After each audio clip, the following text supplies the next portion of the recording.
Corona కొత్త రూపంలో వచ్చింది. అది ఇప్పుడు JN1 రూపంలో ప్రపంచమంతా విస్తరిస్తోంది. భారత్లో కూడా ఈ వేరియంట్ విస్తరిస్తోంది. మరి JN1తో ప్రపంచానికి ప్రమాదం పొంచి ఉందా? వైద్య నిపుణులు ఏమంటున్నారు? కోవిడ్ కేసులు దేశంలో మళ్లీ పెరుగుతున్నాయి. దీంతో అప్రమత్తమైన కేంద్రం వివిధ రాష్ట్రాలు, కేంద్రపాలిత ప్రాంతాల ప్రతినిధులతో ఉన్నత స్థాయి సమీక్షా సమావేశం నిర్వహించింది. భయాందోళనలు చెందాల్సిన పని లేదని, కానీ జాగ్రత్తలు మాత్రం తీసుకోవాలని అన్ని రాష్ట్రాలను కోరింది కేంద్రం. సరిగ్గా 3 ఏళ్ల క్రితం మొదలైన కరోనా ఇప్పటికీ ఏదో ఒక రూపంలో మానవాళిని వేధిస్తూనే ఉంది. ఈ 3 ఏళ్ల కాలంలో ఎన్నో కరోనా వైరస్ వేరియంట్లు వచ్చాయి. ఆ వరుసలోదే మన దేశంలో తాజాగా కనిపించిన JN1 వేరియంట్. BA.2.86 కుటుంబానికి చెందిన ఈ వైరస్ ఉత్పరివర్తనం ఏడాదిగా రూపుదిద్దుకుంటూ వచ్చింది. ఇది ఇప్పటికే సుపరిచితమైన ఒమిక్రాన్లో బలవత్తరమైన వేరియంట్ అని శాస్త్రవేత్తలు చెబుతున్నారు. వివిధ దేశాల్లో ఇప్పటికే ఇది విజృంభిస్తోంది. సింగపూర్లో అయితే 56,000 మందికి పైగా ఇన్ఫెక్షన్ సోకినట్లు ఆ దేశ ఆరోగ్య శాఖ వెల్లడించింది. మన దేశానికి సంబంధించి JN1 వేరియంట్ను తొలిసారిగా కేరళలో గుర్తించారు. ఇతర రాష్ట్రాల్లోనూ కేసులు పెరుగుతున్నాయి. చైనా, అమెరికా లాంటి దేశాల్లోనూ ఈ వేరియంట్ కనిపిస్తుండటంతో ప్రపంచ ఆరోగ్య సంస్థ తాజా పరిస్థితులపై దృష్టి పెట్టింది. ఒమిక్రాన్ తరగతికి చెందినప్పటికీ ఈ వేరియంట్ మరీ ప్రాణాంతకమైంది కాదని ఆరోగ్య నిపుణులు చెబుతున్నారు. కోవిడ్ టీకా వేసుకొని వారికి కూడా ఈ వేరియంట్ వల్ల ప్రాణహాని ఉండదని భరోసా ఇవ్వడం కాస్త ఊరటనిచ్చే అంశం. ఇక JN1 వేరియంట్ సోకిన వారిలో జ్వరం, ముక్కు కారడం, గొంతు నొప్పి, తలనొప్పి, కొందరిలో శ్వాసకోశ సమస్యలు కనిపిస్తాయి. ఈ లక్షణాలు పూర్తి స్థాయిలో కనిపించడానికి 4 నుంచి 5 రోజుల సమయం పడుతుందంటున్నారు.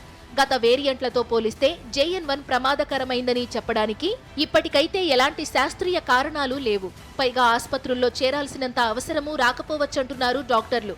అందువల్ల ప్రజలు దీనిపై ఆందోళన చెందాల్సిన పని లేదంటున్నారు. కానీ మాస్కులు ధరించడం, చేతుల్ని పరిశుభ్రంగా ఉంచుకోవడం, సామాజిక దూరం పాటించడం లాంటి కనీస జాగ్రత్తలు పాటించాలని డాక్టర్లు సూచిస్తున్నారు. గతంలో కరోనా వచ్చినప్పుడు ఏ జాగ్రత్తలు తీసుకున్నామో ఇప్పుడు వాటిని మరోసారి ఆశ్రయిస్తే సరిపోతుందంటున్నారు వైద్యులు. సాధారణంగా ఇది డెల్టా వేవ్ లా కాకుండా, డెల్టా వైరస్ వేరియంట్ లా కాకుండా ఇది కేవలం 4-5 రోజుల్లో తగ్గుముఖం పడుతుంది. కాబట్టి దీని గురించి ఆందోళన చెందాల్సిన అవసరం లేదు. కేవలం మాస్క్ ధరించడం, అలాగే పెద్ద పెద్ద సమూహాలకి లేదా సంతలకో, సినిమాలకో ఇలాంటి వాటికి వెళ్లకుండా దూరంగా ఉండడం, పెద్ద వయసు వాళ్ళు కొంచెం జాగ్రత్తగా ఉండడం, ఇతర అనారోగ్య సమస్యలు ఉన్న వాళ్ళు జాగ్రత్తగా ఉండడం మూలంగా దీని నుంచి మనం రక్షణ కల్పించుకోవచ్చు. ఇది ఈ ఇతర జలుబులు లాంటిదే. ఇక మన దేశంతో పాటు చాలా దేశాల్లో కూడా ఆ మధ్య కోవిడ్ కేసులు తగ్గాక అధికారికంగా మహమ్మారి ముగిసినట్టు ప్రకటించారు. కానీ తరువాత తీసుకోవలసిన జాగ్రత్తలు తీసుకోలేదు. ప్రభుత్వ లెక్కల ప్రకారం గత 3 ఏళ్లలో దేశంలో 4.5 కోట్ల మందికి కరోనా సోకింది. 5,33,000 మంది చనిపోయారు. అధికారిక లెక్కలకు అందని సామాన్య బాధితుల సంఖ్య ఇంతకు ఎన్నో రెట్లు ఎక్కువే. ఈ పరిస్థితుల్లో టెస్టులు ఎంత ఎక్కువగా చేస్తే కరోనా విజృంభణను అంత త్వరగా పసిగట్టి చర్యలు తీసుకునేందుకు వీలవుతుంది. అలాగే కొత్త వేరియంట్లకు ఇప్పుడున్న టీకాలు ఏ మేరకు పనిచేస్తాయో పరీక్షించాలి. చాలా దేశాలు ఇప్పటికే కొత్త వాటికి తగ్గట్టు టీకాలను మెరుగు చేస్తున్నాయి. మన దేశానికి వాటి అవసరం ఉందేమో శాస్త్రీయ సలహా స్వీకరించాలంటున్నారు వైద్య నిపుణులు. ముంచుకొచ్చే వరకు ఆగకుండా కరోనాపై నిరంతర నిఘా పెట్టాలి. ప్రజలకు సమాచారం ఇవ్వడమే కాదు, పొంచి ఉన్న ముప్పుపై అవగాహన పెంచాలి. ప్రజారోగ్యంపై అన్ని రాష్ట్రాలు, ప్రభుత్వాలు ఏకతాటిపైకి రావాలి. రాజకీయాలకు అతీతంగా సమన్వయంతో కలిసి పనిచేయాలి. ప్రయాణాలు, జనసమ్మర్దం పెరిగే రానున్న వారాలు కీలకం కాబట్టి సన్నద్ధతే సగం మందంటున్నారు వైద్య నిపుణులు. Most wanted underworld mafia don Dawood Ibrahim ఆరోగ్య పరిస్థితి చాలా విషమంగా ఉందని వార్తలు వస్తున్నాయి.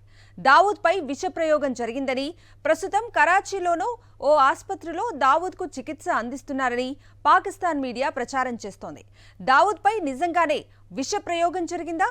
అతని పరిస్థితి నిజంగానే విషమంగా ఉందా?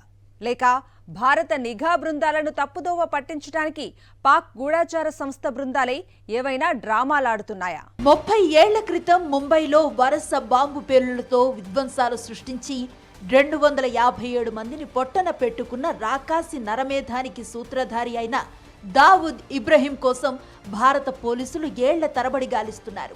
అతగాడు ముంబై పేలుళ్ల ఘటన అనంతరం పాకిస్తాన్కు పారిపోయాడని ప్రచారం జరిగింది.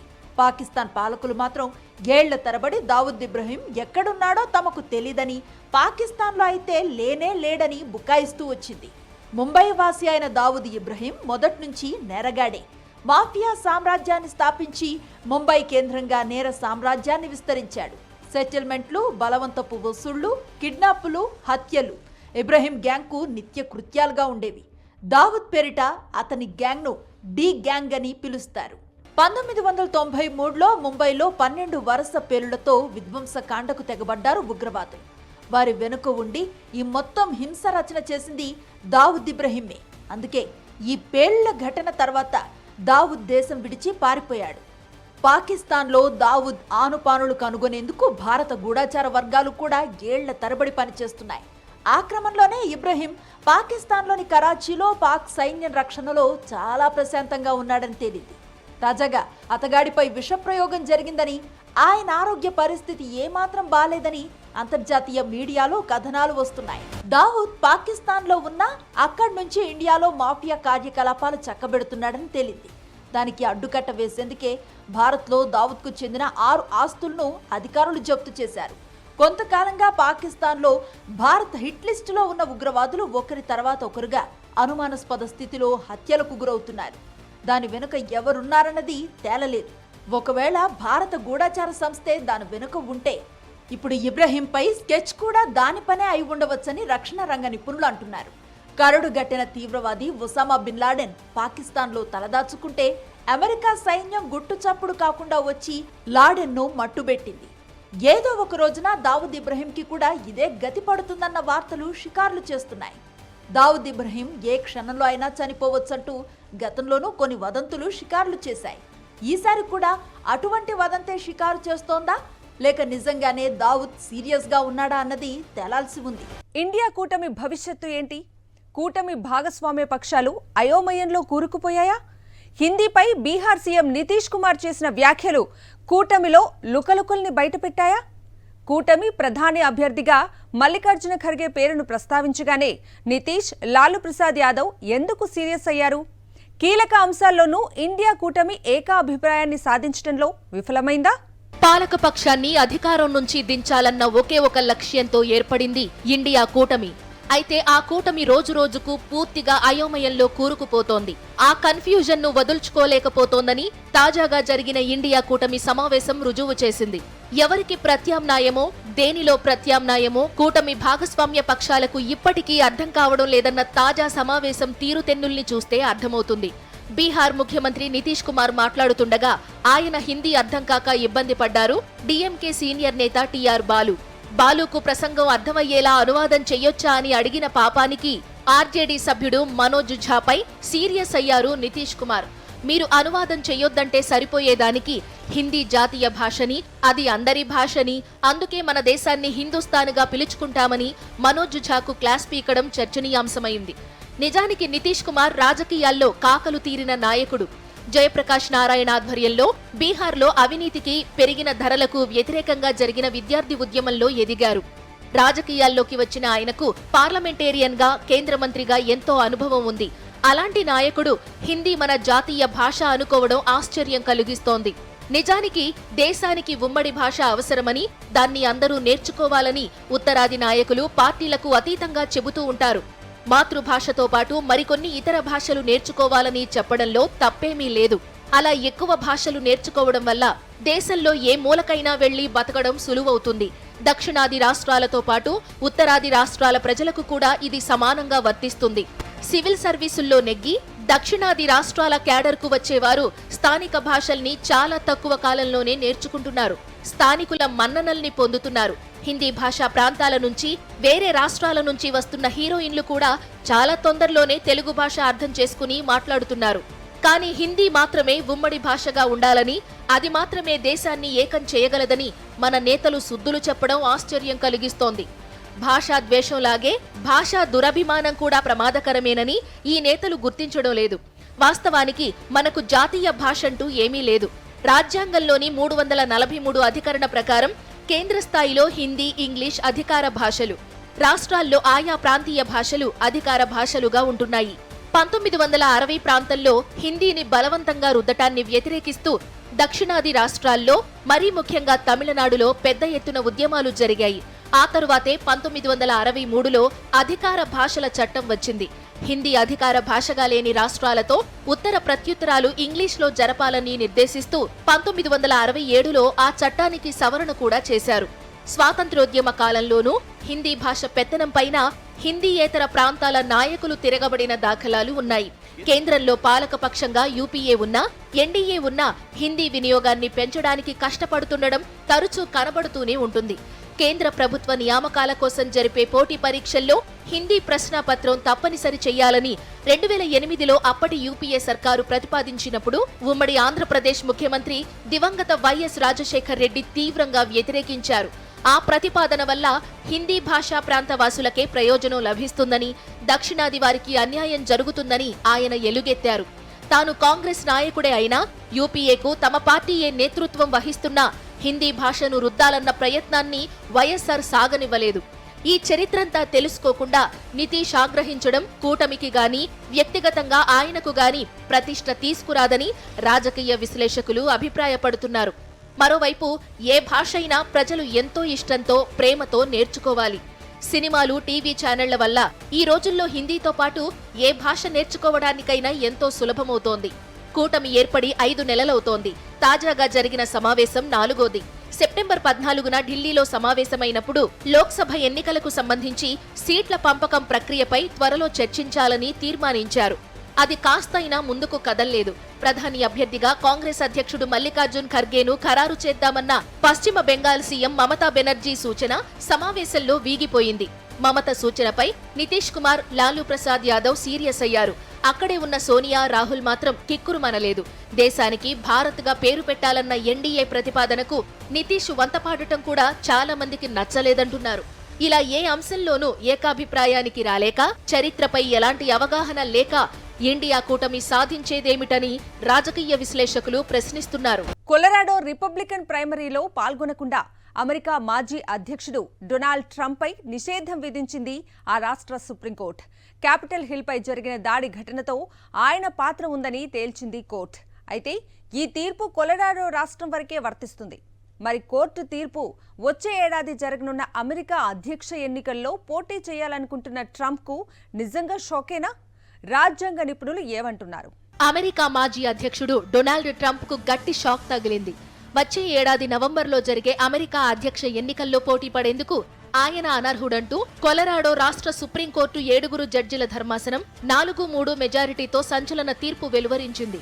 2021లో క్యాపిటల్ హిల్పై జరిగిన దాడి ఘటనతో ఆయన పాత్ర ఉందని తేల్చింది. అమెరికా రాజ్యాంగంలోని 14వ సవరణ ప్రకారం ట్రంప్ను దోషిగా నిర్ధారించింది.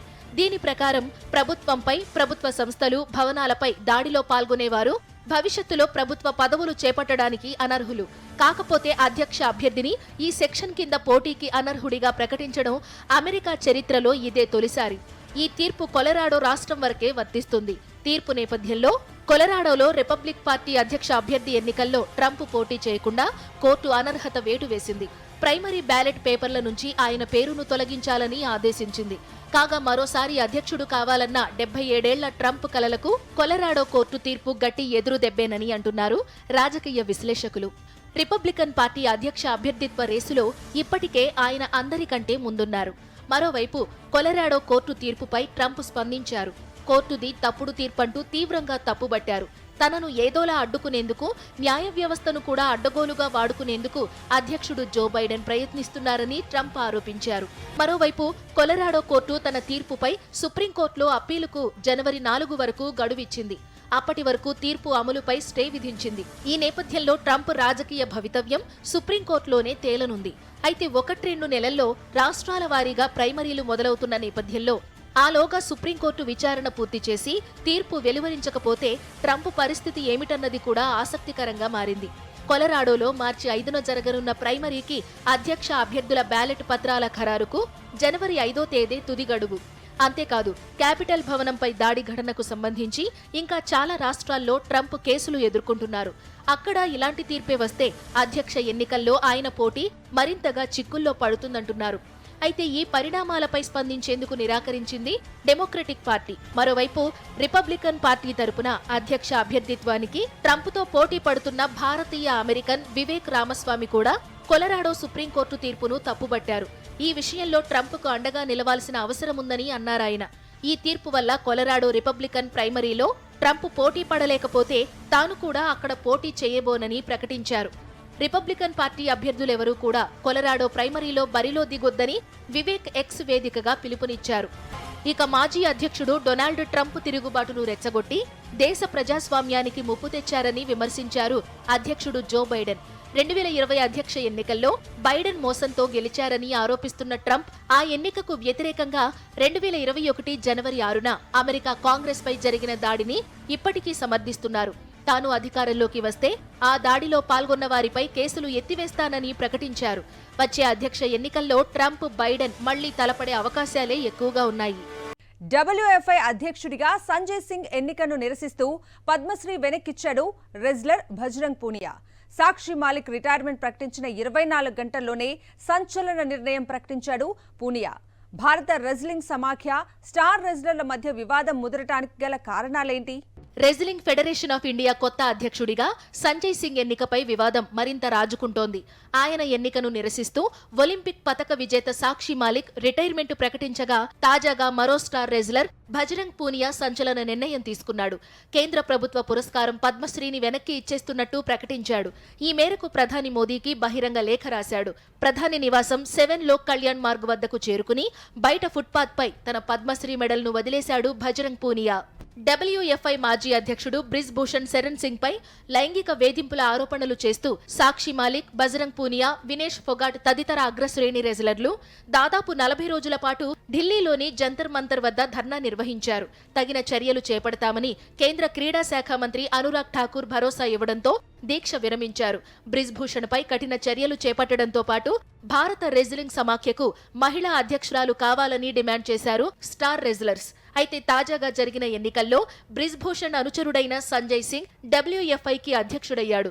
దీంతో తీవ్ర అసంతృప్తి వ్యక్తం చేసిన సాక్షి మాలిక్ రెజ్లింగ్కు రిటైర్మెంట్ ప్రకటించింది. తన బూట్లను బల్లపై పెట్టి కన్నీళ్లతో నిష్క్రమించింది. రెజ్లర్ల ఆందోళనకు తొలి నుంచి మద్దతుగా నిలుస్తోన్న బాక్సర్ విజేంద్ర సింగ్ దీనిపై స్పందించాడు. సాక్షి మాలిక్కే న్యాయం జరగకపోతే ఇక ఆడపిల్లల్ని వారి తల్లిదండ్రులు ఎలా పంపిస్తారని ప్రశ్నించాడు. దీనిపై రాష్ట్రపతి, ప్రధాని సమాధానం చెప్పాలని డిమాండ్ చేశాడు విజేందర్ సింగ్.